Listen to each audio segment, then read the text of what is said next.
E aí, primeiro ano, estamos aqui de novo, agora na nossa aula de interpretação textual.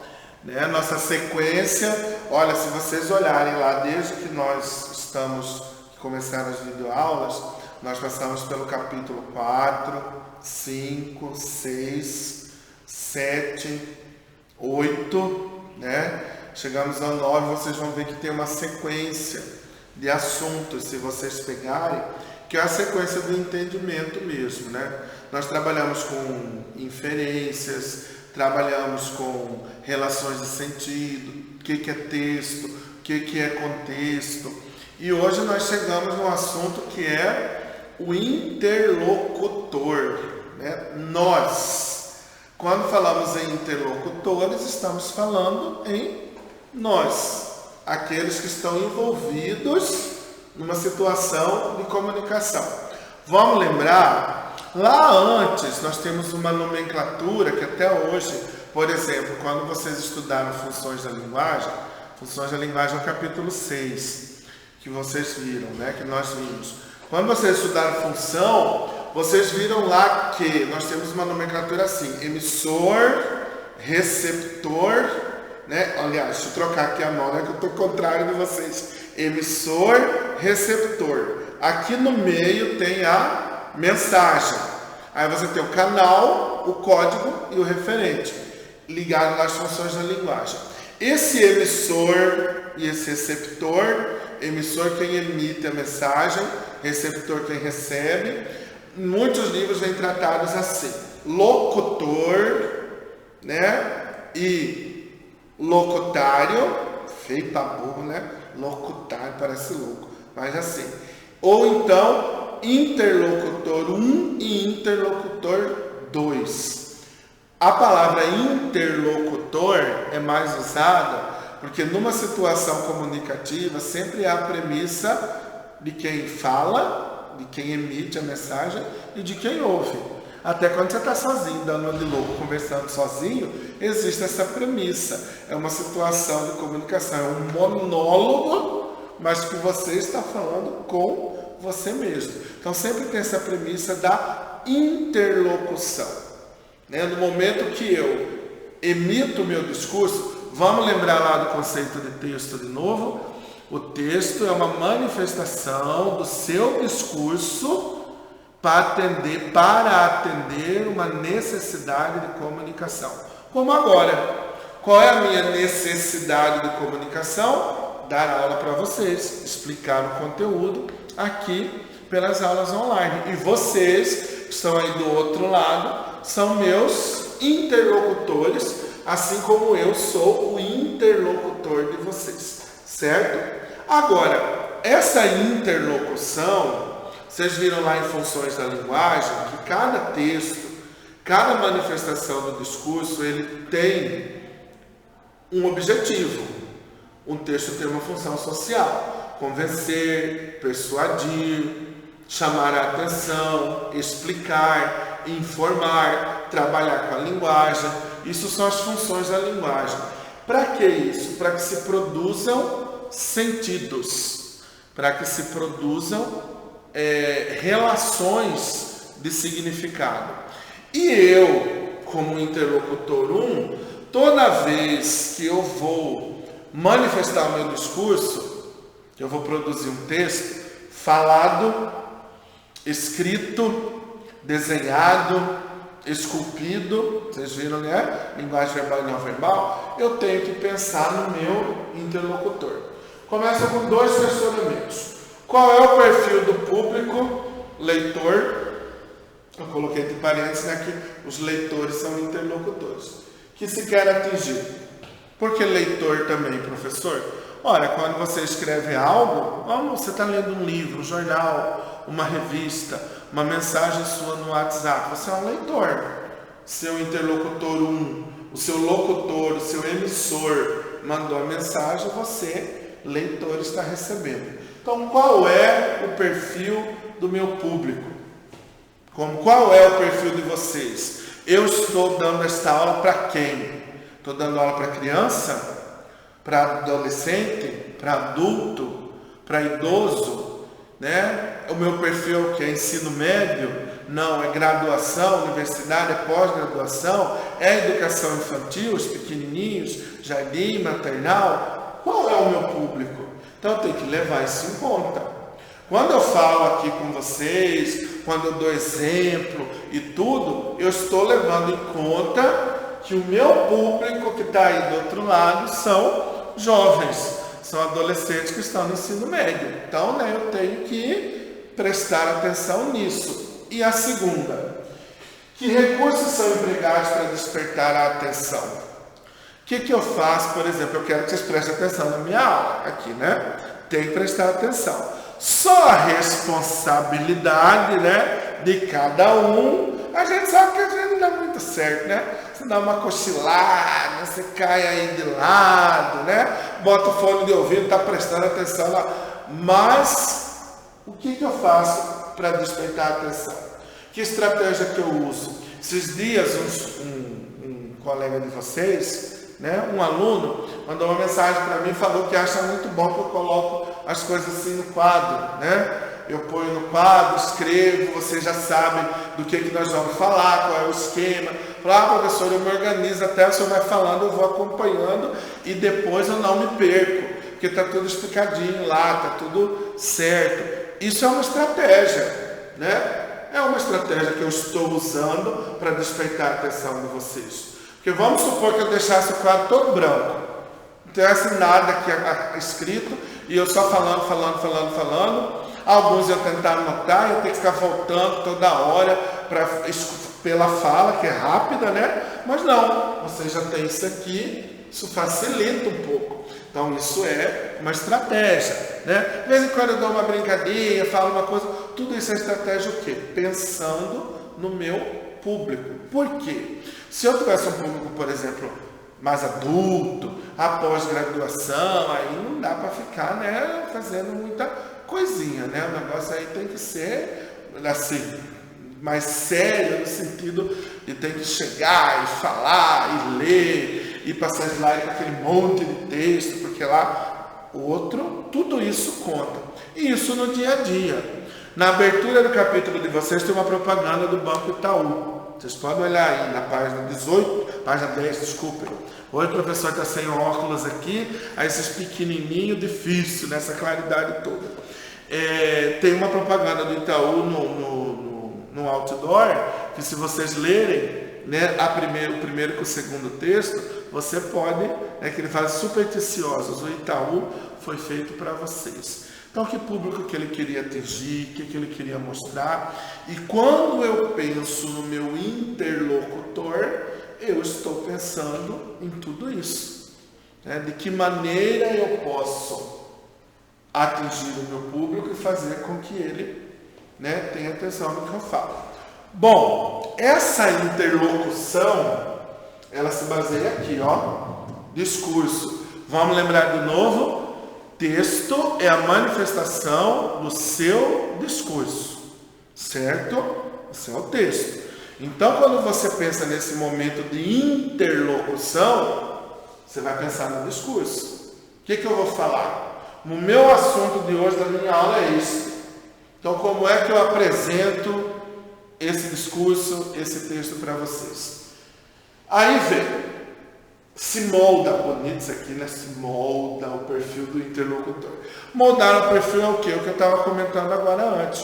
Vocês estão no primeiro ano, vocês têm uma idade, uma faixa etária entre, vocês têm um certo grau de conhecimento, de experiência de vida, que vai permitir com que eu faça isso. Eu não vou poder ficar falando aqui, por exemplo, de interlocução com vocês, citando grandes estudiosos linguistas. Não dá. Vocês não estão nessa fase ainda. Né? Fase de vocês é ensino médio. Se alguém aí for, né, buscar mais tarde, isso é outra coisa. Mas agora não. Não vale a pena falar, porque senão vocês, primeiro, correm o risco de não entender e de não se interessar, porque não tem nada a ver com vocês. Aí, como que eu moldo o meu perfil? A minha linguagem tem que ser adequada a vocês. Quando eu falo adequada a vocês, não é ficar fazendo palhaçada, só gíria, não. uma linguagem que vocês entendam. Eu não vou usar uma linguagem técnica, eu não vou ficar aqui falando, por exemplo, assim. A interlocução é uma situação comunicativa em que os elementos partícipes desse momento atendem a uma situação contextual que produzirão uma prática social efetiva. Aí vocês aí do outro lado, oi? Que é isso? Que falando? Que negócio que é esse aí? Por quê? Eu não pensei nisso aqui. Eu não pensei nisso. Eu estou falando para quem? Aí quando eu falo para vocês que a minha linguagem tem que ser adequada, fala assim, gente, eu tenho que falar do jeito que vocês entendam. É necessário que eu fale e vocês entendam aquilo que eu estou falando. Então, sim, eu vou usar uma linguagem que é adequada para vocês. Eu vou usar exemplos que são adequados para vocês, para que vocês me entendam ou, né, quando acontece o pior, porque eu não me entendo mal. Então, eu falo assim, eu não falei isso. Não. Eu tenho que usar uma linguagem, sim, adequada a vocês. Assim como se eu estivesse dando aula para o ensino fundamental, sexto ano ou para educação infantil, a minha linguagem é outra. Aí vamos supor que eu chego aqui agora para vocês, vou dar aula sobre interlocução, e falo assim, gente, vamos fazer uma musiquinha, vamos cantar uma musiquinha sobre o interlocutor? O interlocutor é tão bonitinho. Não dá, né? O interlocutor é aquele que conversa. Música, essas musiquinhas bonitinhas assim, eu uso lá na educação infantil, porque a criança ela gosta, né? Isso faz com que ela desperte. Vocês não. Vai falar, ai meu Deus, ela vai, professor, achando que é cantora ainda, né? E fica aí com essa voz de taquara rachada, machucando meus ouvidos. Isso é adequação com a linguagem. Eu tenho que saber como eu uso a linguagem com vocês. Para que a minha estratégia de argumentação seja, agora eu vou usar a palavra dificinha, eficaz, né? Olha que bonito, né? Eficaz. A minha estratégia de argumentação tem que atingir vocês. Qual é, o que é atingir? Não dá tiro em ninguém não, viu? Não é isso. Que agora está numa moda, né? Qualquer coisa, o povo pega fuzil, né? Mas não é isso não. Como que eu vou atingir vocês? Fazendo com que vocês entendam. Fazendo com que vocês, entendi o que é essa história de preocupar com a linguagem, entendi por que o meu discurso, meu texto, tem que estar preocupado com quem eu falo. É isso. Vocês entenderam que o seu discurso tem que estar alinhado com quem você vai falar.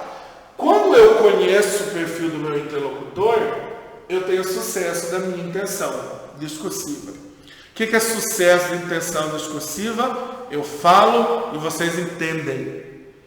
Eu explico e as coisas clareiam para vocês. Fala, é isso daí mesmo, né? E ouvido é bom que você dorme, você volta, né? Daí ficou até madrugada lá na série, né? Nas Netflixes da vida, assistindo, né? A primeira, segunda, terceira, nona temporada, né? A junção da segunda com a terceira que deu o filme, aí não acorda. Mas aí você volta e entende. Por quê? Porque o professor está falando do jeito que vocês entendem claramente.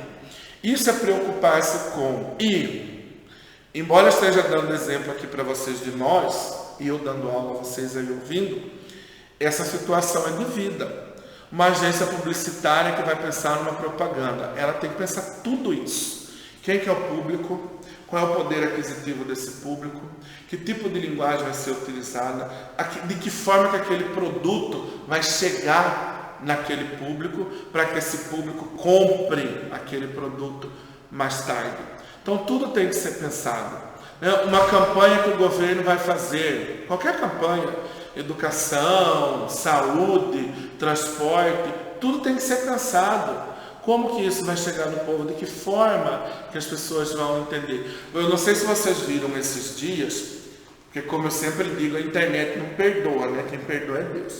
O Ministério da Educação fez uma propaganda e colocou umas criancinhas todas bonitinhas assim, né? Embaixo, negócio do Brasil, acima de tudo, é a campanha do governo. Aí sempre tem algum que bisbilhota demais, foi lá e descobriu que que aquelas crianças da foto eram todas, se não me engano, dinamarquesas ou irlandesas. Esses países aí que só tem branquinho loiro, né? Pô, desceu o cacete. Tipo, que no Brasil não tem criança para colocar na propaganda, tem que pegar uma propaganda, tipo assim, pegar a propaganda pronta de um desses países aí, pegar as crianças e colocar no outdoor como se fossem crianças brasileiras. Pô, caiu em cima. Por quê? Porque o público hoje, ele não engole qualquer coisa. Ele olha, ele vê, muitos pesquisam, tem gente que não, mas muitos pesquisam e se não está mesmo de acordo, lá se foi a campanha. Já era. Quantas propagandas saíram do ar? Se vocês olhem aí na casa de vocês, pesquisem uma hora, escrevam assim, vão lá na pesquisa na barra de pesquisa, escrevam assim: propagandas que foram proibidas no Brasil. Vocês vão ver o tanto de propaganda proibida, tanto de televisão quanto de revista, né? Propaganda, anúncio, porque feriu alguma coisa. Isso desde o tempo, não é só de agora não. Isso desde até antes mesmo de ter essa coisa da internet, quando era só televisão, muita coisa foi proibida. Vocês vão ver. Por quê? Não se pensou. Por exemplo, propaganda para criança que foi feita parecendo propaganda de filme erótico pornográfico. Não é que tenha ninguém pelado, não é nada disso, mas a linguagem, a maneira, vocês vão ver, pesquisem que vocês vão achar e vão entender melhor isso daqui, né? Que é exatamente a situação aqui, eu tenho que me preocupar com a minha linguagem para que eu desenvolva uma estratégia para que ela tenha sucesso. Senão, o meu discurso, ele vai para o beleléu. O meu discurso, ele se perde. Por quê? Porque eu não pensei nisso tudo que o meu interlocutor exija que eu pense. Quando vocês vão fazer a redação de vocês, agora do primeiro ano, vocês estão fazendo uma redação para as professoras, para as professoras de vocês corrigirem. Porque lá na frente vocês vão fazer uma redação para o corretor do vestibular. Ou seja, você não está fazendo um texto para o seu vizinho, para o seu amigo, para o seu irmão, para você jogar fora. Você está fazendo um texto que vai ser corrigido por uma pessoa que é especialista em procurar seus erros. Então tem que pensar nisso. Que linguagem você vai utilizar? Como você vai escrever isso de qualquer jeito? De qualquer maneira? Qual que é a sua estratégia de argumentação? Como que o seu discurso vai se moldar ao perfil do seu interlocutor, que é o corretor? Então, tudo isso tem que ser pensado, né? A adequação da linguagem, acabei de falar, ela obedece a um contexto. Como eu falei para vocês, essa propaganda, procurem, vocês vão ver concretamente o que eu estou falando. Como que uma propaganda para criança fica com cunho erótico? Como que o trem desandou assim? No cunho erótico. Tem gente pelada? Não. Tinha cena forte? Não. Era propaganda de quê? De um produto para criança. Só que a linguagem que utilizaram e a maneira como essa linguagem foi utilizada, a propaganda ganhou um cunho erótico, foi tirada do ar na época. Não pôde mais ser reproduzida, né? Isso é porque, não pensaram. É para criança. Não é para adulto, não é, entendeu? Não é propaganda de sex shop, era propaganda de produto infantil. Então, há que se prestar atenção. Essa interlocução, ela leva em conta exatamente isso aqui. Vocês veem que eu coloquei a seta aqui de dois vieses, de duas mãos. Porque essa relação é uma só, entendeu? O meu discurso vai e ele retorna com o discurso de vocês. Com o texto de vocês. Então eu tenho que pensar, olha aqui, eu só vou ter aquele sucesso se eu pensar na minha situação e na adequação da minha linguagem para que faça sentido. O sentido que eu quero que tenha. Aquele para o qual eu propus o meu texto, o meu discurso. Senão ele se perde. Ele vai se perder e aí esse momento de interlocução também se perde.